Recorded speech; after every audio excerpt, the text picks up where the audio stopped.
दोस्तों, आज फरवरी 2024 में पाकिस्तान के इलेक्शन का दंगल अपने अरूज पर है और पाकिस्तान तहरीक-ए-इंसाफ की अहम तरीन खातून रुकन जरताज गुल अपने इलाके से दोबारा इलेक्शन जीतकर एक बार फिर पूरी दुनिया में इमरान खान और तहरीक-ए-इंसाफ का बोलबाला कर रही हैं। जरताज गुल नई नस्ल की एक सियासतदान है जिन्होंने 5 अक्टूबर 2018 से 10 अप्रैल 2022 तक इमरान खान की वजारत में वजीर मुमलिकत बराए मौसमियात के तौर पर खिदमात सर अंजाम दी, जब इमरान खान को तहरीक-ए-अदम-ए-एतमाद के जरिए हटा दिया गया था। वो अगस्त 2018 से जनवरी 2023 के दरमियान भी पाकिस्तान की कौमी असम्बली की रुकन रह चुकी हैं। अपनी सियासी बसीरत के साथ जरताज गुल अपनी खूबसूरती की वजह से भी अक्सर खबरों का हिस्सा बनती रहती हैं और खास तौर पर आज इलेक्शन जीतकर वो एक हॉट टॉपिक हैं। टॉक शॉक चैनल की आज की इस वीडियो में हम आपको जरताज गुल की जिंदगी, उनके सियासी कैरियर के बारे में कुछ हैरत अंगेज बातें बताने जा रहे हैं। और अगर आप मजीद अच्छी जबरदस्त वीडियोस देखना चाहते हैं तो टॉक शॉक के चैनल को सब्सक्राइब करके घंटी का आइकन जरूर दबा लें। फैक्ट नंबर 1, दोस्तों, जरताज गुल नामी इस पाकिस्तानी सियासतदान का पूरा नाम जरताज गुल वजीर है। वो 17 अक्टूबर 1984 को पाकिस्तान के जिला खैबर पख्तूनख्वा के इलाके नॉर्थ वजीरिस्तान में पैदा हुई।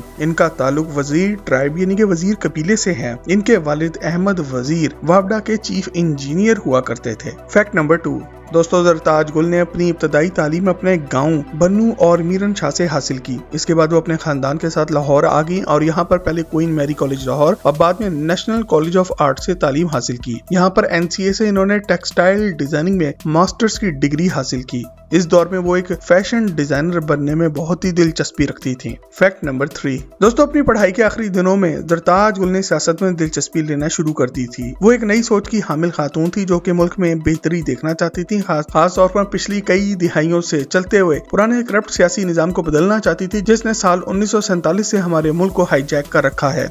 अपनी तालीम मुकम्मल करने के बाद इन्होंने पाकिस्तान तहरीक-ए-इंसाफ में शमूलियत इख्तियार की और 2005 में पार्टी की इंसाफ स्टूडेंट फोरम की रजाकार बन गई। इन्होंने शौकत खाना मेमोरियल कैंसर हॉस्पिटल और रिसर्च सेंटर की फंडिंग के लिए बहुत ज्यादा काम रजाकाराना तौर पे भी किया। फैक्ट नंबर 4, दोस्तों, जरताज गुल ने 2013 के पाकिस्तानी आम इंतखाबात में NA 172 डेरा गाजी खान 2 से PTI के उम्मीदवार के तौर पर कौमी असम्बली की निशस्त के लिए इंतखाब लड़ा, लेकिन वो इलेक्शन हार गई। उन्होंने हाफिज अब्दुल करीम के 49,142 वोटों के मुकाबले में 38,643 वोट हासिल की और सीट हार गई। बहुत से लोगों ने कहा कि इनके साथ बेईमानी हुई थी। तो 2018 के आम इंतखाबात में NA 191 डेरा गाजी खान 3 से PTI की उम्मीदवार के तौर पर कौमी असम्बली के लिए मुंतखब हुई। इन्होंने 90,000 वोट हासिल किए और अवैस लगारी को शिकस्त दी। 5 अक्टूबर 2018 को इन्होंने वजीर आजम इमरान खान की वफाकी काबीना में शामिल होकर minister for the state of climate change के तौर पर अपनी खिदमत सर अंजाम देना शुरू की। फैक्ट नंबर 5, दोस्तों, जून 2019 में जरताज गुल को मीडिया की तरफ से काफी तनकीद का निशाना बनाया गया जब इन्होंने अपनी बहन को डायरेक्टर लगवाने के लिए नेक्टा पर प्रेशर डाला था और अपने ओहदे का नाजायज इस्तेमाल भी किया था। जरताज गुल के प्रिंसिपल स्टाफ ऑफिसर ने नेक्टा में मोहतरम शबनम गुल की तकर्री के हवाले से वजीर मुमलिकत बराए मौसमियाती तब्दीली मोहतरमा जरताज गुल के साथ टेलीफोनी गुफ्तगू के बाद सिक्योरिटी दाखिला को एक सरकारी खत लिखा था और कहा था कि वजीर आजम इमरान खान ने इस सूरत हाल का आज खुद नोटिस ले लिया था और जरताज गुल से कहा था कि वो अपना खत वापस ले लें, लेकिन इनकी बहन को फिर भी सौदे पर लगा दिया गया।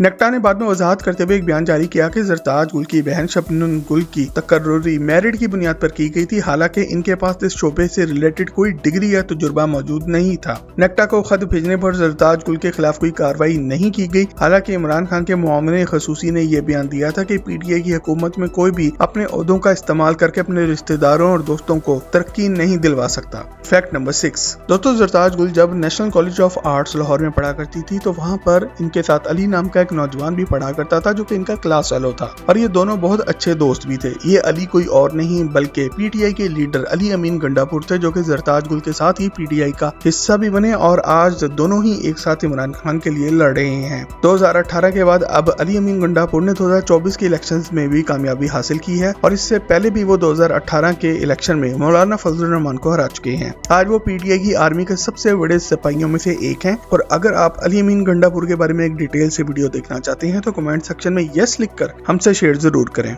Fact number 7। दोस्तों जरताज गुल वगैरह 3 खूबसूरत बहनें और 2 भाई हैं। इनका एक भाई साल 2010 में लाहौर में एक खुदकुश हमले में शहीद भी हो चुका है। सियासत में कदम रखने की इनकी एक बड़ी वजह यही है कि वो अपने भाई को भी इंसाफ दिलाना चाहती थी। जरताज गुल कहती हैं कि साल 2001 से लेकर आज तक 80,000 से ज्यादा पाकिस्तानी अफराद दहशतगर्दी का निशाना बन चुके हैं और वो फख्र करती हैं कि इनके भाई ने मादरे वतन के लिए कुर्बानी दी। दोस्तों जिन दिनों जरताज गुल national college of arts Lahore में जेर तालीम थी तो इन्हीं दिनों इनके मुस्तकबिल के शहर हुमायूं रजा खान अखविंद GCU लाहौर में जेर तालीम थे और वो national college of arts Lahore अपने एक दोस्त से मिलने आए और यहीं पर इन दोनों की पहली मुलाकात भी हुई थी। हुमायूं रजा खान का ताल्लुक एक सियासी घराने से ही था और वो एक लैंड लॉर्ड यानी कि जागीरदार के बेटे थे। इनकी पहली मुलाकात के बाद साल 2010 में हुमायूं ने अपनी हमशीरा के जरिए अचानक से जरताज गुल के घर अपना रिश्ता भेज दिया और इस तरह इन दोनों की शादी भी हो गई। वो 2010 में शादी के बाद डेरा गाजी खान चली गई और आज इन दोनों की बहुत ही खूबसूरत बेटी भी है। जरताज गुल और इनके शौहर अपनी शादी को एक लव मैरिज करार देते हैं। हुमायूं रजा खान आज भी खुद को एक इंतहाई खुशकिस्मत इंसान समझते हैं क्योंकि इनको बीवी इतनी खूबसूरत सियासतदान मिली और आज दोनों मियाँ बीवी ही इमरान खान के लिए सियासत की दुनिया में जंग लड़ रहे हैं। दोस्तों जरताज गुल कहती हैं कि माजी में इनके शौहर एक इंतहाई हैंडसम इंसान थे और वो खुद भी माजी में एक परी चेहरे वाली हसीन लड़की हुआ करती थी, मगर शादी के बाद दोनों की शक्लें काफी हद तक बदल गई हैं और सियासत में कदम रखने की वजह से दोनों का हुस्न मांद पड़ गया है।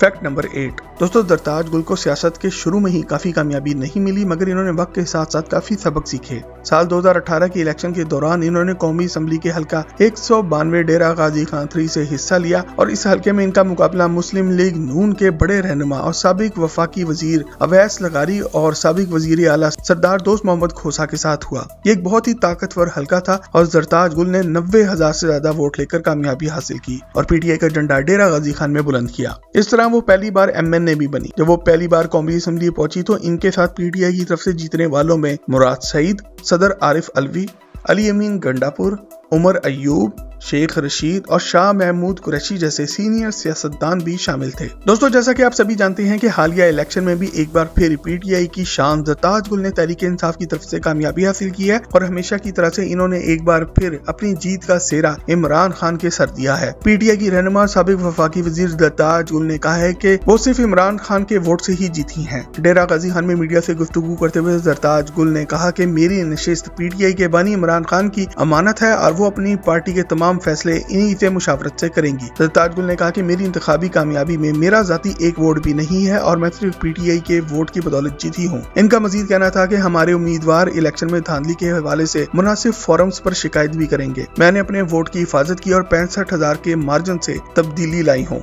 इलेक्शन कमीशन ऑफ पाकिस्तान के मुताबिक जरताज गुल वजीर ने NA 185 डेरा गाजी खान से 95,000 वोट हासिल करके कामयाबी हासिल की। आज इनका नाम सभी की जुबान पर है। इनके मुकाबले में आजाद उम्मीदवार महमूद खान ने 33,000 वोट हासिल किए जबकि पीपल्स पार्टी के दोस्त मोहम्मद खोसा ने सिर्फ 25,000 वोट हासिल किए। इलेक्शन कमीशन के मुताबिक इनके हल्के NA 185 में तमाम वोटर्स की कुल तादाद 4,355 है जिनमें से सिर्फ 1,83,541 ने वोट का हक इस्तेमाल किया।